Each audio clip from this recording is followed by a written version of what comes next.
मेरे प्यारे बच्चों, आप सभी को नमस्कार। बहुत बच्चे इस इंतजार में थे कि सर आएं और रेलवे मुहिम के बारे में आगे बताएं। मेरे प्यारे बच्चों, ये बात तो मैंने आपको कईयों बार समझाई है कि ये लड़ाई बड़ी है और बड़ी तरीके से ही लड़नी पड़ेगी और बड़ा ही जिगरा आप सभी को रखना पड़ेगा।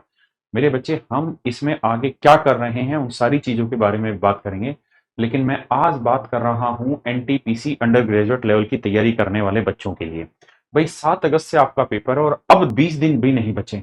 तो मेरे बच्चों, अब जरूरत है कि इन 20 दिनों में हम लड़ाई के साथ साथ पढ़ाई पर ज्यादा फोकस करें, ताकि जो पढ़ने वाले बच्चे हैं उनको सटीक रणनीति के साथ सारी चीजें मिले। मेरे बच्चों, एक बात हमेशा ध्यान रखना, इस चक्रव्यूह के अंदर आना सबको पता है, लेकिन इससे बाहर निकलना नहीं पता।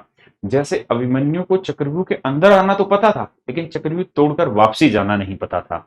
मेरे बच्चे, आज मैं उसी रास्ते की खोज में आपके साथ आया हूं कि सरकारी नौकरी के इस चक्रव्यूह को आखिरी 20 दिन में कैसे तोड़ा जाए। तो ये वीडियो आप सभी बच्चों के लिए है। सारे के सारे बच्चे इस वीडियो को ध्यान से देखिए, ताकि आप अपने पोटेंशियल का 100% यूज कर पाए। आइए मेरे बच्चे, देखिए मेरे बच्चे, ये बात तो आप सब समझते ही हैं कि अभी जो एनटीपीसी ग्रेजुएट लेवल की आंसर की आई थी, और अगर हम उसके हिसाब से बात करें तो मेरे दोस्तों, ध्यान से देखेंगे तो जो मैथ है वो अभी मॉडरेट आ रखा है, या हम यूं कह सकते हैं कि मॉडरेट में भी अल्ट्रा कैलकुलेशन है, यानी कैलकुलेटिव है। कुछ क्वेश्चन तो ऐसे थे जिनके ऊपर कंट्रोवर्सी तक हो गई और क्वेश्चन टीचर से भी ठीक से नहीं टूट रहे हैं, जो मैंने अपनी रिकॉर्डेड वीडियो में तोड़े हैं और बच्चों को दिए हैं। तो कैलकुलेशन ज्यादा हो रही, क्वेश्चन में कॉन्सेप्ट थोड़े से घुमा के दिए जा रहे हैं, और कैलकुलेशन तो इस हद तक ज्यादा हो रही है कि बहुत सारे सवालों में इक्वेशन बनानी पड़ रही है बच्चों को। तो मेरे बच्चे, हम ये कह सकते हैं कि मैथ का जो लेवल है वो मॉडरेट से थोड़ा ऊपर है, रीजनिंग इजी है, या कुछ क्वेश्चन थोड़े बहुत मॉडरेट है, मतलब हम कह सकते हैं इजी है, और जीके जीएस मॉडरेट है। मेरे बच्चे, मैथ में जो जो चैप्टर इंपॉर्टेंट है इस समय, जिनसे सबसे ज्यादा क्वेश्चन पूछे गए, मैं उनके बारे में बता रहा हूँ। Percentage, profit and loss, compound interest, average, geometry, number system, ये वो चैप्टर हैं जिससे पेपर का सबसे ज्यादा फॉर्मेशन हो रहा है, सबसे ज्यादा क्वेश्चन आ रहे हैं। इसी तरीके से मेरे बच्चे, रीजनिंग में ये टॉपिक है जो ज्यादा पूछे गए हैं, और जीके जीएस में बात करें तो करंट अफेयर से 5-5, 6-6 सवाल पूछे गए, कंप्यूटर से सवाल पूछे गए, पॉलिटी से भी सवाल है, ज्योग्राफी से भी, हिस्ट्री से। लेकिन ज्यादातर क्वेश्चन का क्या पैटर्न है उस पर चर्चा करते हैं। अगर मेरे बच्चे मैं रीजनिंग में बात करूं तो ये अभी जो पेपर हुआ था उसमें किस किस चैप्टर से कितने क्वेश्चन पूछे गए हैं, हर एक सेट में उसका विवरण मैंने आपको दिया। अगर मैथ की बात करें तो मेरे बच्चे, नंबर सिस्टम एक ऐसा टॉपिक है जिससे सबसे ज्यादा सवाल पूछे गए।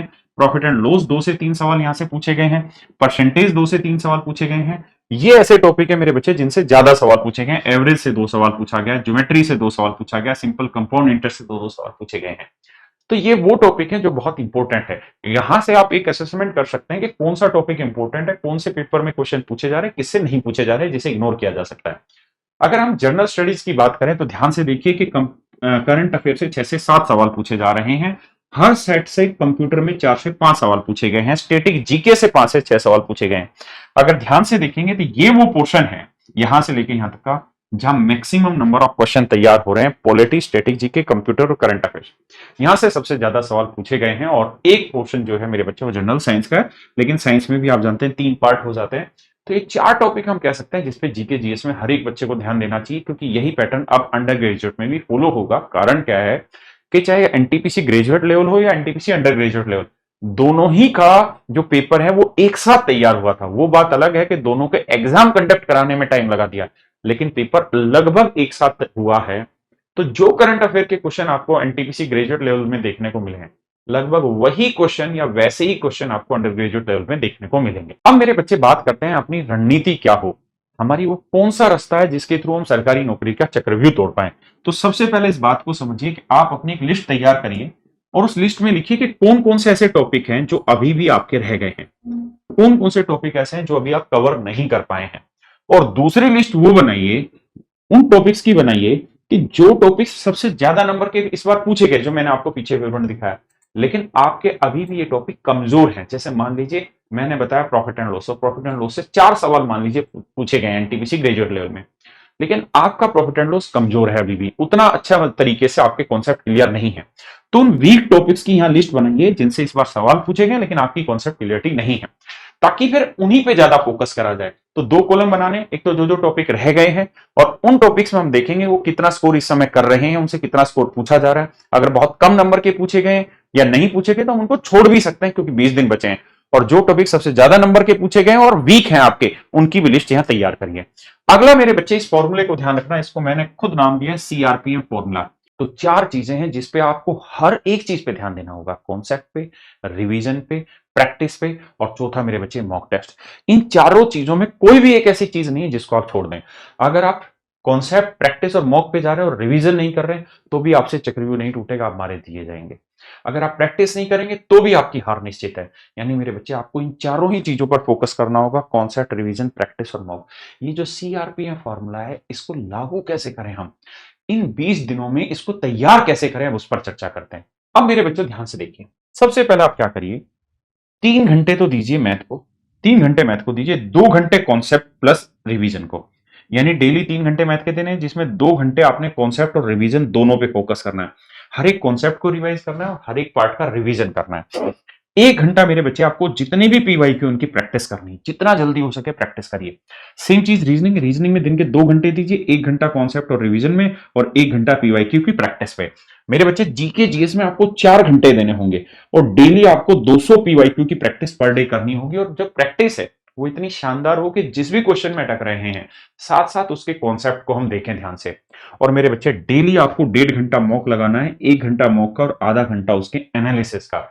और मेरे बच्चे, दिन का सबसे अहम और सबसे जरूरी चीज है वो खतरा का पॉइंट। 30 मिनट आप उस खतरा पॉइंट को दीजिए। खतरा पॉइंट का मतलब है कि आपने आज इस पूरे दिन में जब तैयारी की, तो आपका खुद का क्या असेसमेंट रहा कि यार मेरा ये वाला हिस्सा तो वीक है। तो ये खतरा जो पॉइंट है ना, 30 मिनट जो दिन का है, ये वो समय होगा जब आप उस स्पेसिफिक पोर्शन पे टारगेट करेंगे, जिससे आपको पेपर में खतरा हो सकता है। कई बार आपने देखा होगा ना, पेपर देने से पहले सपना आता है कि यार इस चैप्टर से सवाल आएगा और मुझे ये नहीं आता। तो रोज जो जो खतरा दिखाई दे, उसी खतरे को रोज 30 मिनट में टैकल करिए। अब यहां टाइम देखेंगे, 3 घंटे मैथ के, 2 घंटे रीजनिंग, 4 घंटे जीके जीएस, 9 और 10 और 11, यानी 11 घंटे का आपको स्टडी प्लान बनाना होगा। आप कह सकते हैं सर बहुत ज्यादा है, लेकिन दोस्त, बच्चे भी तो बहुत ज्यादा हैं और दिन बहुत कम है, मात्र 20 दिन बचे हैं। तो मेरे बच्चे, इसमें कैसे आपको पढ़ना चाहिए उस पर चर्चा करते हैं। देखिए, मेरे हिसाब से बनाया हुआ शेड्यूल है, हर किसी को अपने हिसाब से चीजें समझनी, जो मुझे उचित लगता था मैंने आपको बताने की कोशिश कर रहा हूं इसमें। आप सुबह 7 से 9 के लिए 2 घंटे जीके जीएस के लिए निकाल दीजिए। उसके बाद 9 से 10 मेरे बच्चे 1 घंटा रीजनिंग के लिए निकालिए। उसका 10 से 11 मेरे बच्चे 1 घंटे का नेट ब्रेक लीजिए। खाना खाइए, घूमिए फिरिए, सोइए, कपड़े धोइए, जो करना है करिए। आप सुबह जितने बजे भी उठें, लेकिन 7 बजे पढ़ने के लिए बैठ जाइए। अब यहाँ 1 घंटा आपका माइंड रिलैक्स होगा, और जब माइंड रिलैक्स हो ना, तो कोशिश करिए कुछ सोचे ना।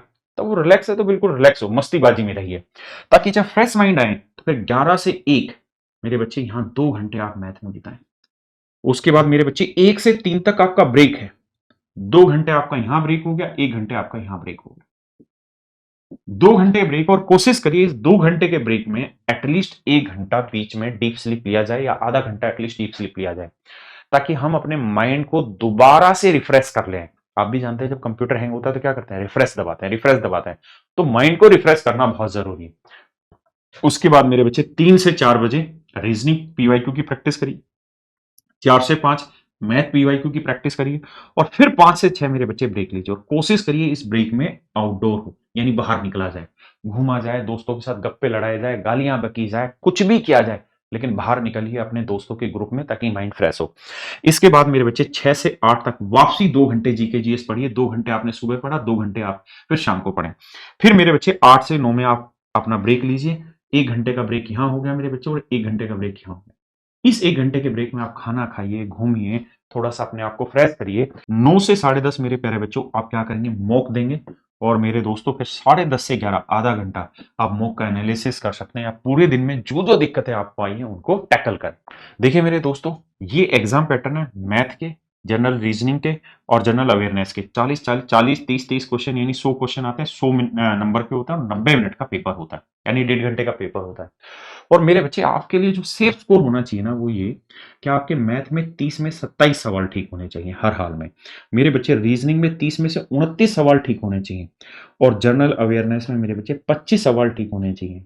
ये जो रेशियो है, ये आपका सेफ स्कोर माना जाएगा, और ये इजीली एक्सेस किया जा सकता है, क्योंकि बहुत सारे ऐसे बच्चे होंगे जिनका जनरल अवेयरनेस में स्कोर ऊपर आ जाएगा, लेकिन हो सकता है रीजनिंग में 1-2 सवाल गलत हो जाए, मैथ में 1-2 सवाल गलत हो जाए। तो ये वेरी करेगा, लेकिन आपको 80 प्लस सेफ स्कोर लेके ही आना है, तभी आपकी बात बनेगी। अब मेरे बच्चे, मैं एक और रणनीति आपको बता रहा हूं, आप हो सकता है इसे गलत नजर से देखें, लेकिन मेरे बच्चे, हमने एक बुक तैयार की है, मैथ्स रिवीजन बूस्टर। आपके आसपास जितनी भी ऑफलाइन बुक स्टोर है वहां पे अवेलेबल है, maths revision booster. Arithmetic plus advance में दोनों हैं। और इसमें मेरे बच्चे हमने किया क्या है, हर एक चैप्टर में क्या किया है कि कॉन्सेप्ट समझाया है और हर एक कॉन्सेप्ट के बाद एक क्वेश्चन दिया है। इस तरह से हमने, बिल्कुल ये कलरफुल बुक है, बहुत अच्छी आपको देखने में बुक लगेगी, मजा आएगा पढ़ के। एक एक कॉन्सेप्ट को पहले एक्सप्लेन किया हुआ है, फिर उससे रिलेटेड एक क्वेश्चन दिया है। इसके थ्रू क्या होगा, आप एक कॉन्सेप्ट पढ़ें, उसके साथ एक क्वेश्चन दे रखा है, उस क्वेश्चन की प्रैक्टिस करें। तो ये भी एक सॉलिड तरीका होगा अपनी तैयारी को मजबूत करने का और जल्दी से चीजों को रिवाइज करने का। एक एक चैप्टर इसमें मैंने शामिल किया, पूरा अरिथमेटिक है, पूरा एडवांस है, सब कुछ इसमें शामिल है। तो मेरे बच्चे, इस किताब के थ्रू भी आप अपनी तैयारी को आखिरी मौके पे कर सकते हैं, और बल्कि रिवीजन वाला जो सेक्शन है मैथ का, वो इसी बुक से तैयार कर सकते हैं। अब मेरे बच्चे बात करते हैं कि मैथ में, रीजनिंग में कैसे बढ़िया स्कोर किया जाए। तो देखिए दोस्तों, सबसे पहली चीज तो ये, कल मेरे बच्चे, मैं 14 जुलाई से आप सबके साथ एक सीरीज स्टार्ट कर रहा हूं, जहां डेली मैं बिल्कुल लेटेस्ट और अपडेटेड क्वेश्चन आपके साथ डिस्कस करूंगा। और ये 20 दिन की क्लासें होंगी मेरे बच्चे, और इन 20 दिनों में कोशिश करके पूरे मैथ को रिवाइज कराया जाएगा। और ये रिकॉर्डेड क्लास होगी मेरे बच्चे, और ये रोज इसी चैनल पर आपको रात 8 बजे मिल जाएगी। रात 8 बजे मेरे बच्चे ये रिकॉर्डेड वीडियो आपको सारी मिल जाएंगी, मैथ की वीडियो होंगी। इन 20 दिनों में कोशिश करूंगा कि कंप्लीट मैथ, जितने बढ़िया-बढ़िया क्वेश्चन हैं, वो सारे आपके साथ डिस्कस हो जाएं। दूसरी चीज, मैं बहुत सारे बच्चों को ये भी बताना चाहता हूं कि आप जैसे ही कैरियर रेलवे एग्जाम चैनल खोलेंगे, कैरियर रेलवे एग्जाम चैनल खोलेंगे, तो उसमें प्लेलिस्ट में जाएंगे, और प्लेलिस्ट में जाएंगे तो थोड़ा नीचे आएंगे, तो यहां आपको रेलवे 55 डे स्पेशल, मैंने एक सीरीज चलाई थी रेलवे 55, और इस प्लेलिस्ट को जब आप ओपन करेंगे, तो मेरे बच्चे, इस प्लेलिस्ट को जब आप ओपन करेंगे, तो इसमें बहुत सारी वीडियो है, 47 वीडियो, और इसमें मैंने पूरे कंप्लीट रेलवे को यहां रिवाइज कराया हुआ है। एक एक क्वेश्चन बहुत बढ़िया से डिटेल से एक्सप्लेन किया हुआ, आपको पढ़ने में मजा आ जाएगा। तो मेरे दोस्तों, इस रेलवे 55 सीरीज में जाइए, इस प्लेलिस्ट पे जाइए, और इस चीज से तैयार करिए। बाकी कल मैं आपको 8 बजे, यानी सोमवार को रात 8 बजे, मैं आप सबसे मिलने जा रहा हूं रिकॉर्डेड वीडियो के थ्रू। तो मिलते हैं मेरे प्यारे बच्चों, आप सभी को नमस्कार, धन्यवाद, बहुत बहुत धन्यवाद, थैंक यू।